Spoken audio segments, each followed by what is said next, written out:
Hello, everyone. I'm Alessandro Epasto, and I'm a research scientist in the graph mining team at Google. And today I'm going to talk about applications of graph mining to privacy. So privacy, of course, is a fundamental concern in the analysis of any kind of user data. And of course, the same applies for graphs. So today we are going to see two stories on how to apply privacy considerations into graph mining. The first one will be on how to use graph clustering to improve the privacy of a real product at Google, while the second one will be on how to improve the privacy of the users in a social network system. So first of all, I'm going to talk about the Federated Learning of Cohort project at Google. This is part of the Chrome Privacy Sandbox effort to deprecate completely the use of third-party cookies in Chrome. So Google has publicly announced that in the future, Chrome will deprecate the use of third-party cookies. And the reason is that third-party cookies present some privacy issues. So FLOC is one of the projects in the Chrome Privacy Sandbox that aims at replacing the use of these third-party cookies with a more privacy-conscious alternative, which is that of anonymous cookies. That means cookies that are shared by many users. So there are more details about this project that you can see at the link presented in the slides. So today I'm going to be very, very brief and give a very high-level overview of the idea behind this project. The input, you can imagine, is some representation of the interests of the users in terms of their browsing interest. And the output is a clustering of the FLOCs so that each of the users into FLOCs so that each cluster contains at least key users. So it is key anonymous. And the users inside the same cluster share some similar browsing interests. So this is the general goal of the project. And of course, you can see that it's a size constraint clustering problem at its essence. So it's a problem where we want the clusters to respect some minimum size constraint. So clearly, you could use many different clustering algorithms to address this problem. And we have tried including some graph clustering algorithms.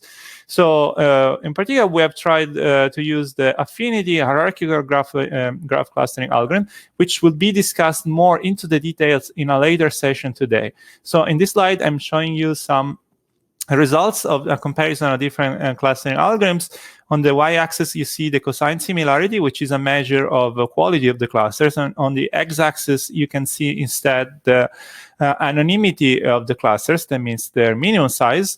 And this is on a public data set. And you can clearly see that affinity outperformed all other clustering algorithms. So if you're interested in these experiments, please take a look at the link at the slides. And if you want to know more about affinity, please visit our session on graph clustering. So now I'm going to talk about a completely different project. This is about how to improve a recommendation system in terms of their privacy, in particular, a social network-based recommendation system. So suppose you have a system where users want to receive suggestions based also on their friends' interests, but they want to do so without sharing some of their local private data, and they also don't want to even share some of their private social contacts. So the question is, can still a recommender system work in this context? And the answer is yes, and we have written a few papers about that, including KTT 2015 Best Paper Award. So the general idea is that we want to allow the user to choose which contacts and what data will remain private and what data instead they want to allow to be used publicly.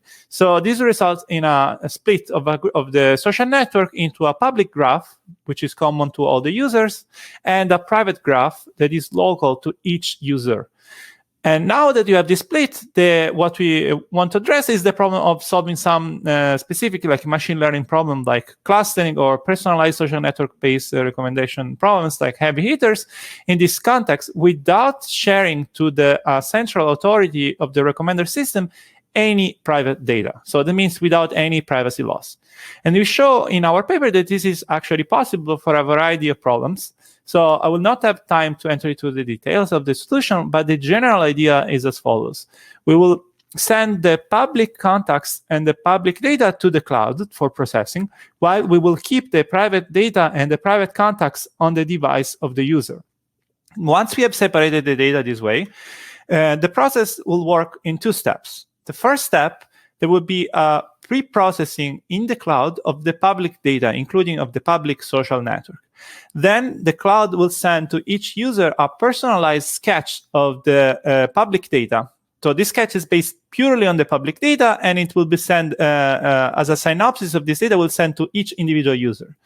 Then the users in the second phase will exchange privately between their private contacts their public sketches. In this phase, they don't need to interact with the cloud, so the cloud will not be aware of the contacts, the private connections between the users. What we show is that in this model, it's still possible to solve many problems, although the public cloud will not see any private data at all. And so if you're interested, please check out our paper. So I've concluded this brief session about privacy. If you are interested in the graph clustering algorithm I mentioned, please visit our graph clustering session. And in general, please check out all our next sessions. Thank you very much.